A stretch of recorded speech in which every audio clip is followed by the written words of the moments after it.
USCIS is now going to screen the social media accounts of green card applicants and student visa applicants for what they decide is anti-Semitic. And this review could result in your green card application or student visa getting denied. This policy was announced today and affects foreign students, people applying for a lawful permanent residence through adjustment of status, as well as people affiliated with schools that DHS believes are tied to anti-Semitism. Now, DHS says they're targeting support for anti-Semitic terrorist organizations, but here's the problem. They haven't defined what constitutes anti-Semitism, which leaves massive room for abuse, especially against people who are pro-Palestinian, Muslim, Arab, and pretty much anyone who's spoken out about Gaza. And what's also missing is that the announcement fails to mention anything about Islamophobia. After October 7th, anti-Semitic incidents did rise according to the Anti-Defamation League by 388%.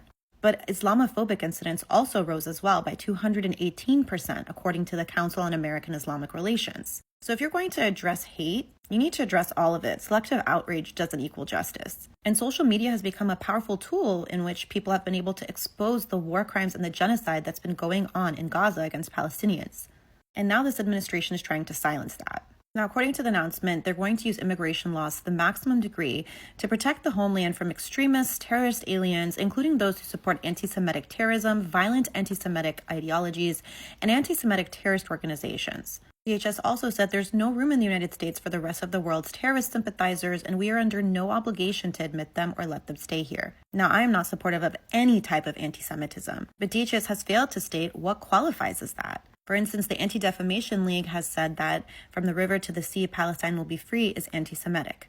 Yet many Jewish, Muslim, and Christian advocates say that's a call for freedom, not hate. And many people who are in support of the Palestinian people absolutely reject anti-Semitism. What they're fighting for and supporting for is the end of apartheid, not the end of the Jewish people. So again, of course, I condemn anti-Semitism, always. But this policy blurs the line between hate and human rights advocacy. When criticizing a government becomes conflated with bigotry, people lose the ability to speak truth to power. Now, if you're applying for a green card or a student visa, here's how to be smart. Definitely audit your social media now. Review your posts, stories, comments, anything you've liked, especially those about Palestine, Israel, and Gaza. It might also make sense to add context to any of your posts. Make it clear that your criticism is of government policy or military occupation or genocide, not of any religion or people. Avoid sharing content that includes hashtags or language that DHS could twist into claims of violence, even if that's not your intent. You also don't want to delete everything. Sudden wipeouts of your social media content can raise a red flag. Instead, document the context of your posts or make older posts private. And don't assume that USCIS understands the nuances of your posts. You may have to spell things out. For instance, saying something like, this is a political critique. I stand against anti-Semitism and Islamophobia. So again, keep in mind that USCIS or DHS has no clear or fair standard at this point to assess what constitutes anti-Semitic activity. But hopefully their goal is to protect all people and not a certain narrative. That remains to be seen at this point.